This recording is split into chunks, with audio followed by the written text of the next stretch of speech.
Speaking at a ceremony honoring Native American code talkers during National American Indian Heritage Month is just something that presidents do.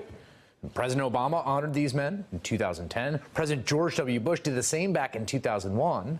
And today it was President Trump's turn to honor the men who risked their lives during World War II, who used their indigenous language to create a secret code that helped the U.S. Marine Corps transmit messages that could not be intercepted. The ceremony took place in the Oval Office under the watchful eye of a portrait of President Andrew Jackson, whose forcible removal of Indians from their land became a death march for thousands, known infamously as the Trail of Tears. And then our current president opened his mouth. I just want to thank you because you're very, very special people. You were here long before any of us were here. Although we have a representative in Congress who they say was here a long time ago. They call her Pocahontas. But you know what? I like you. The president was once again derisively referring to Senator Elizabeth Warren, who has cited her Oklahoma family lore to claim partial Native American ancestry, even though investigations have never turned up definitive proof one way or the other on the matter. Nor has ever been proven she gained anything professionally from those ancestral claims.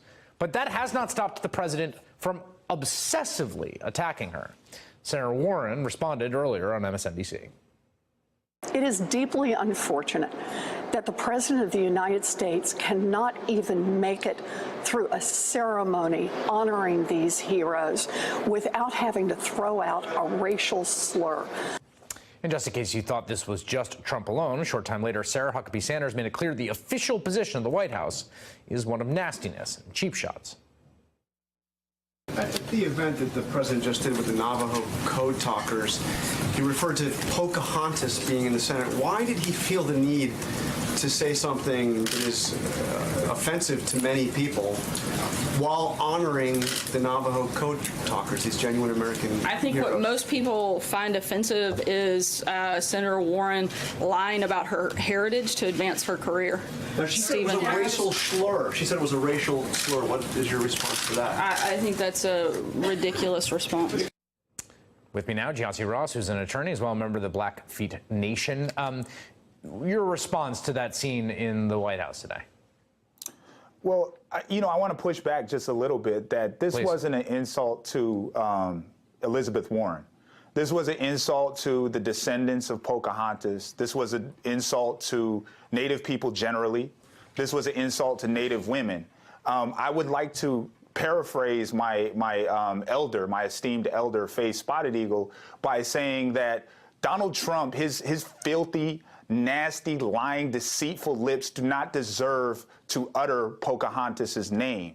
And moreover, he certainly doesn't deserve to do it while he's honoring these men who fought and were willing to use their heritage, use every single resource that they had to leverage to bring victory to the United States. He certainly doesn't deserve to utter those words at that time.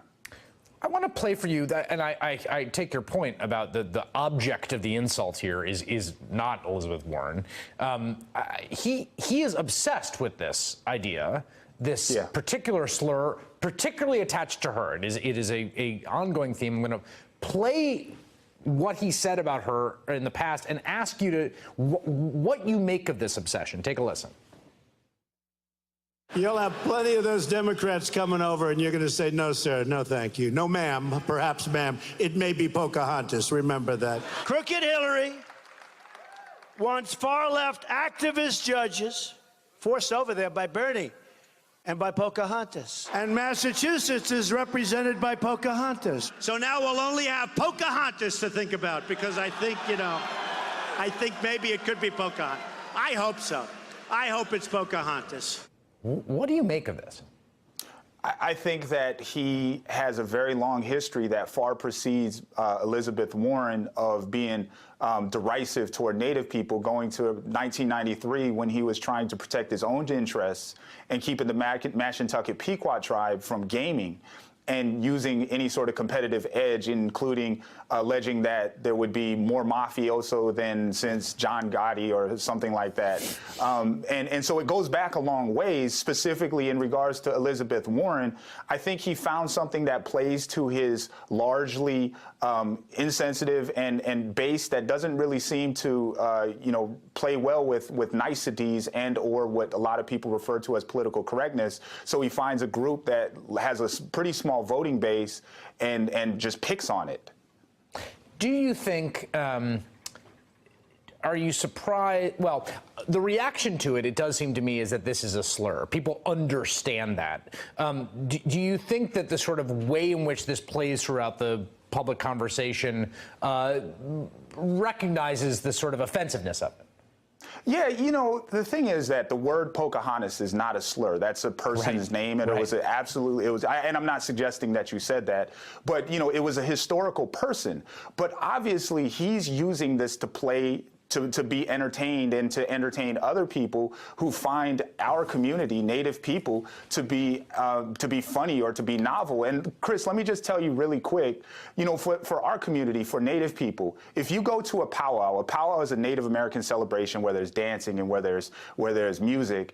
And if you go there, the two groups that we absolutely revere, just like anybody else, there's no unanimity of Native thought.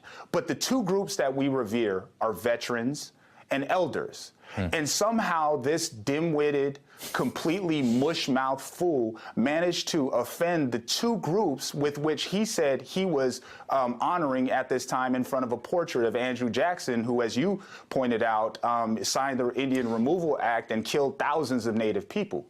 Yeah, that was a particularly incredible cherry on top of this entire scene that we got to see today.